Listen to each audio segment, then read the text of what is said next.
Happy July afternoon. I am so happy to be with you here right now. I am hopping in to talk about something that I'm really passionate about and something that I hear questions about all the time. In fact, just this week, I had shared another meme about sensory processing disorder and kind of what the signs were and what to look for. And someone else said a really good point. And they said, these memes are great, but what are we supposed to do next? So I know so many of you out there are either just starting to see that your child has sensory issues or sensory needs. So you're seeing some different quirks, maybe some behaviors coming up. Some of you know that your child has sensory issues. Some of you may even have a child with a diagnosis of sensory processing disorder. So before we get started, I want to kind of clarify what that all means so that we're all on the same page, because over and over and over again, I hear from parents, I think that my child has some sensory issues. Does that mean that they have sensory processing disorder, or does that mean that they have autism?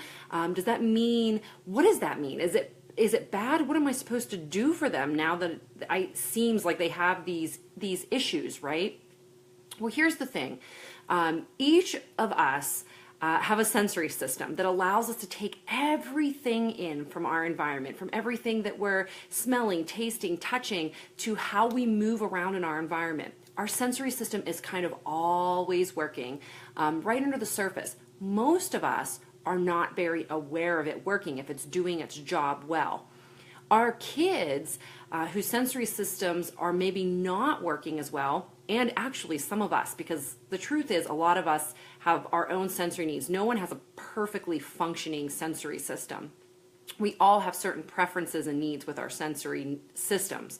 So when our children are having a sensory need, it's much more in the forefront of their minds. It's not just operating quietly under the surface. Like right now, I'm listening to a very loud lawnmower outside of my window. I'm able to tune that out so that I can talk to you. Some of our kids, some of our adults, struggle with that. We're not able to do that well. That's when it becomes a sensory need, which is the word I like to use, but sometimes more often called a sensory issue, because it's distracting us and it's keeping us from doing what we need to be doing. And that's really what the heart of the matter is. So we all tend to have like these unique instances of preferences, things that kind of irritate us in the sensory realm, right? We start to become concerned, or we notice it more when it happens more often with our children, and it starts to affect their ability to get dressed or to pay attention in school or to transition between activities or to eat a variety of foods. When our sensory systems and our kids' sensory systems, when the issues are happening on that level, it's stopping our kids from living their lives the way that we want them to be able to, just so that it's easier for them, so that they're operating at their best level. So it's nothing bad. It doesn't mean that it's a diagnosis. Now, the more of those issues, I think I'm still live here, guys. I was getting a call. I'm surprised that it allowed it to come in. The more of those sensory needs or sensory issues that a child has, meaning kind of like the more check boxes that get ticked, it might mean that your child has something called sensory processing disorder. That really doesn't change anything. It's just a label to help people know how to help your child better in some instances, although a lot of people don't understand sensory processing disorder. And I will say that it's also not recognized officially in the DSM. And that's the diagnostic manual that doctors use to give diagnoses. So it's become very widespread. Many people acknowledge it, but there are a lot of doctors that are still not, because it's not in that manual that they use to diagnose. So I don't want you to get hung up on that term, but I want you to know that no matter what is happening with your child's sensory needs, so the preferences or the things that they're avoiding, that the next step is helping them with those needs. It's all about figuring out how to support them. And that's where the overwhelm starts to set in. I can almost feel it as I'm saying it to you guys, right? And the problem is that the overwhelm comes in because not a lot of people, less people even know what to do to help their sensory kids. So before I dive into that, I want to give a quick shout out to the Super Sensory Bundle. You guys will find the link right above this video. It's something that all of the best sensory bloggers from around the internet have come together and pulled a lot of their awesome resources. In fact, 38 of them. We've pulled them all together and we're selling them in this crazy bundle that's 90% off. So as we're walking through this and I'm teaching you about how to really start helping your sensory child and what that looks like, I'll highlight some of these really cool resources in the bundle and why I think that they're so awesome. So the sale actually ends tonight. It's Monday, July 10th, and this is it. This is the last day. I don't know if and when we'll be doing it again. It was a tremendous effort, and it was really exciting and fun. But yeah, we have no dates or plans to do this anytime again soon, so I'm not sure if it will even happen. So check out that link also when you're done watching this video. I think that that'll be really helpful and give you even some more clues. So as we're starting to think about how to help our kids, the key is to offer them an activity or a support that will help meet the need that they have. So to keep it really simple, I mean basic, guys, I'm gonna just break this down as simply as possible. When we think about sensory needs, kids tend to either be looking for some sensory input or avoiding some kind of sensory input.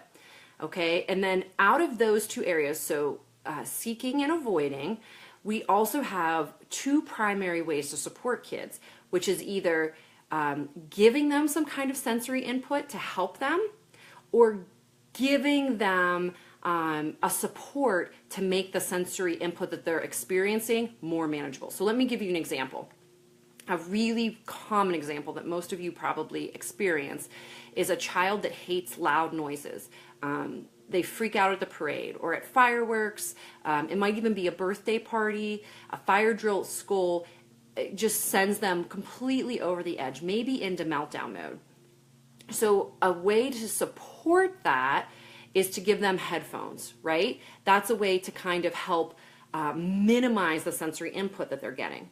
On the other hand, before the loud noise, if you can predict when it's going to happen, like if you know you're going to the parade or the fireworks, you can maybe do some calming activities with them beforehand.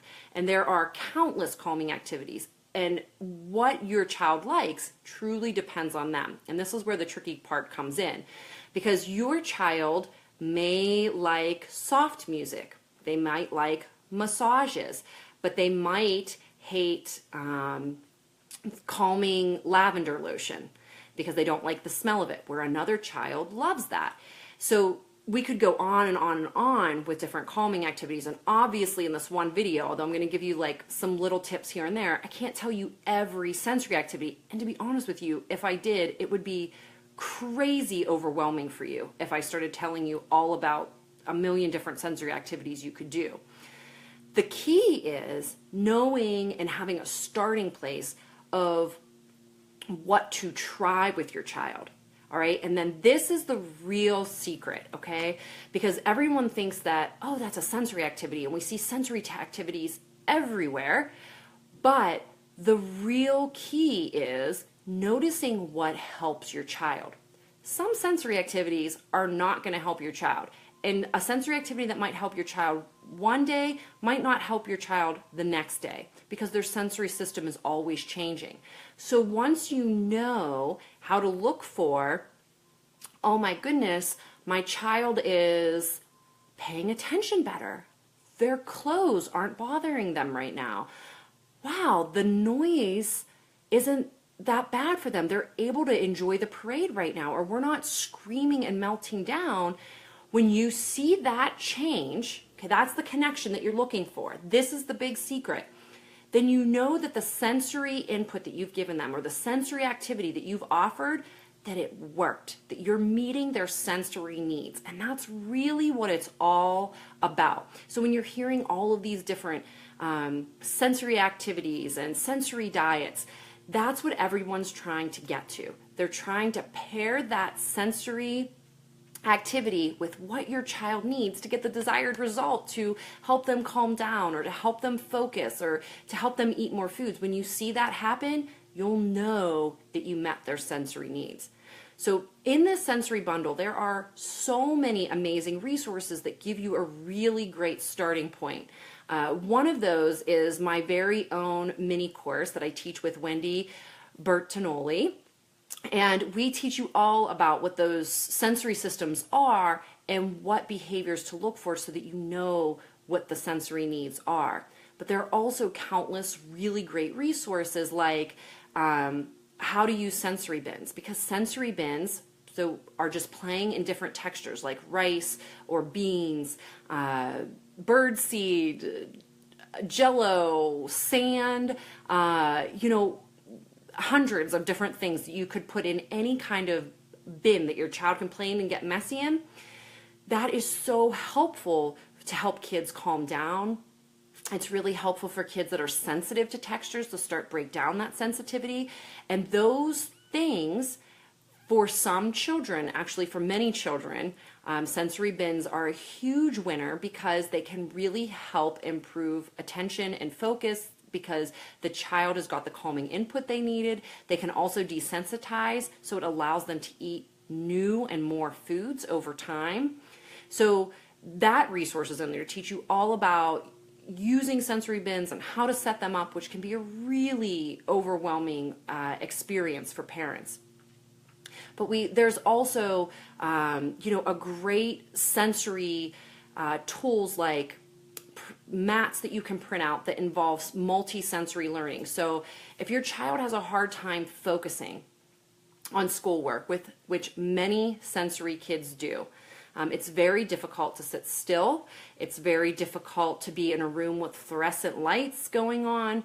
So getting them involved with using their hands to learn can be really helpful. So for instance, that might mean taking Play-Doh or taking slime and forming letters out of the Play-Doh instead of just writing those.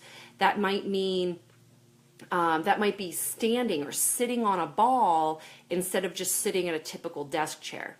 And there are two incredible resources in the sensory bundle. One is called Wiggle Worms, and it's all about alternate seating for the classroom.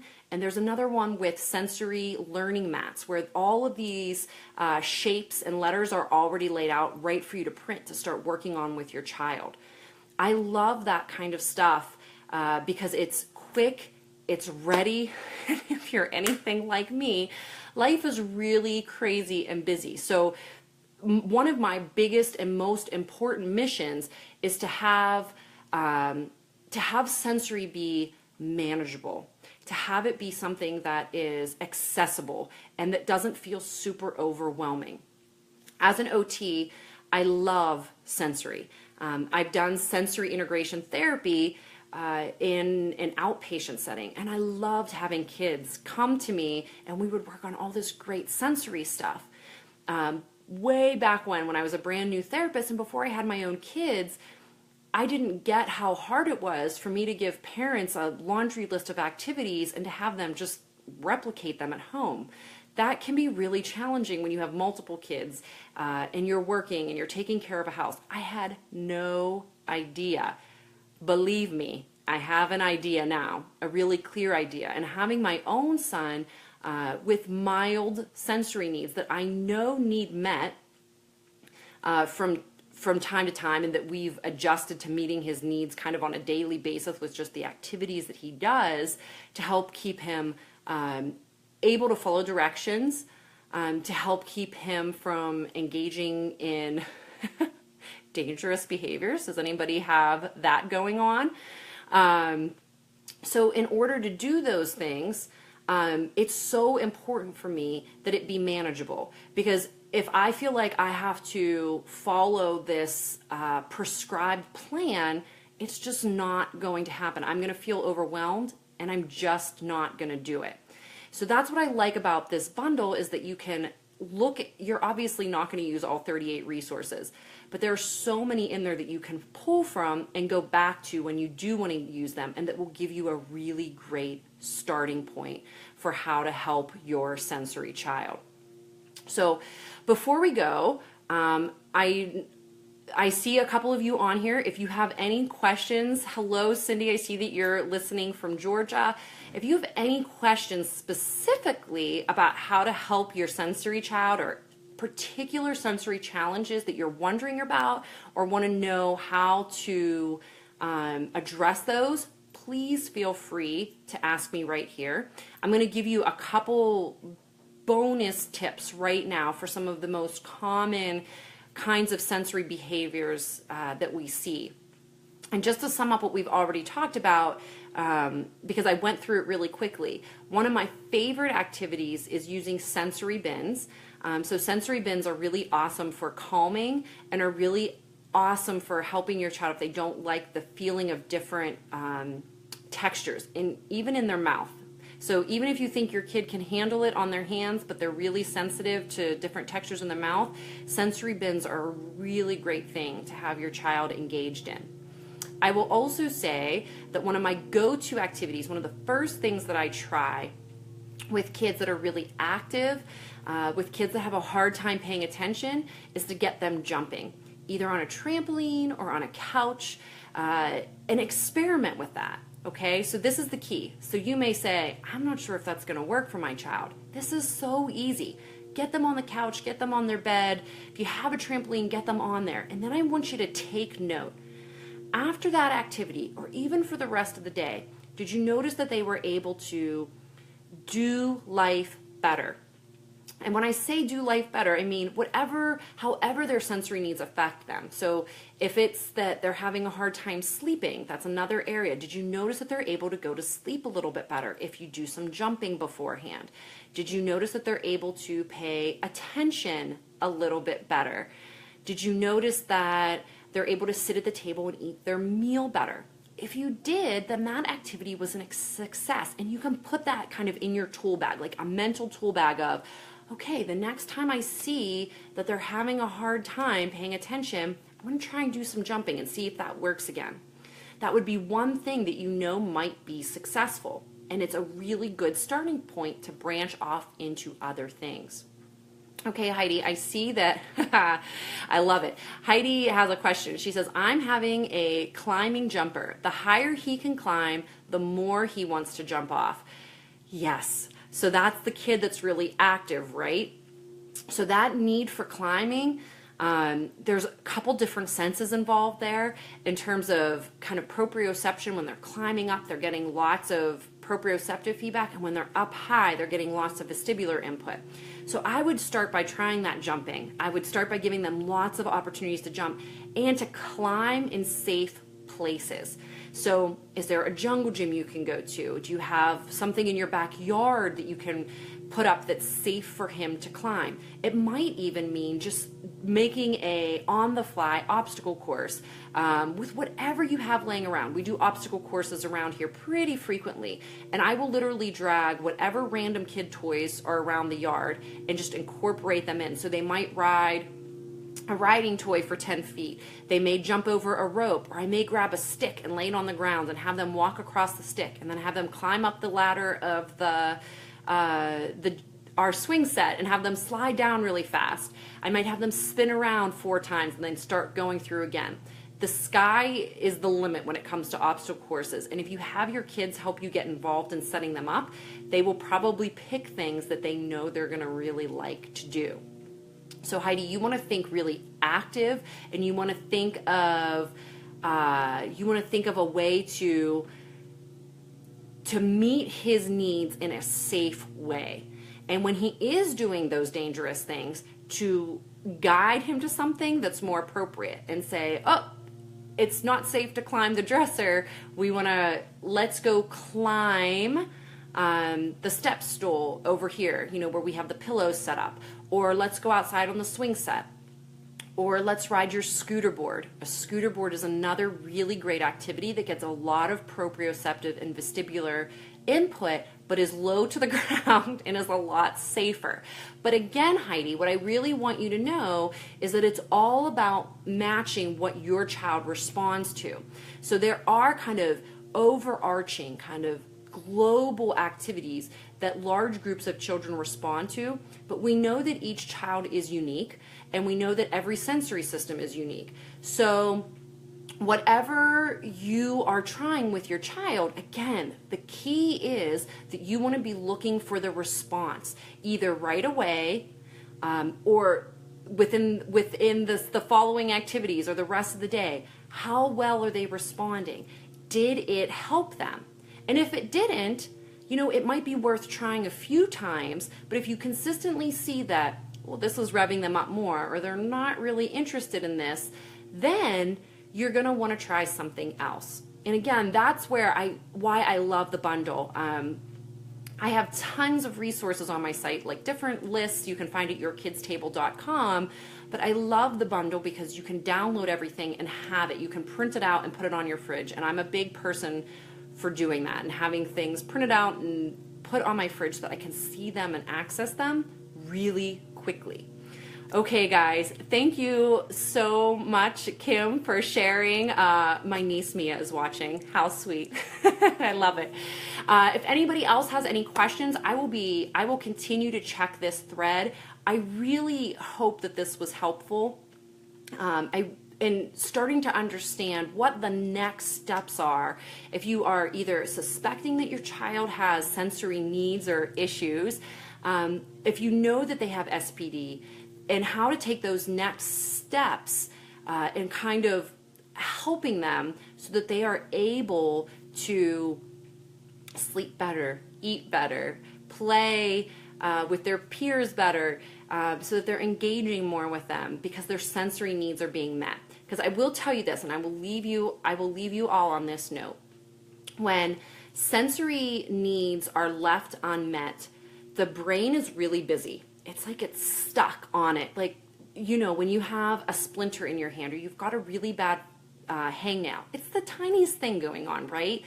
But it can be so aggravating. I mean, it can feel like a pain in the butt, and it gets really hard for us to even think about anything else when we have even just a small, really annoying pain like that.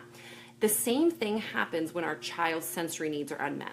If they need more sensory input, that's all their brain is going to be stuck on.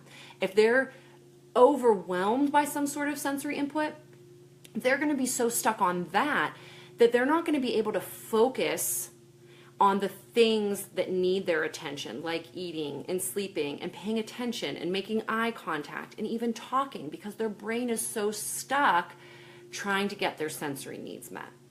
Okay, guys, thank you so much for joining me this afternoon. Again, if you have any questions, just leave them below. I'll continue to answer.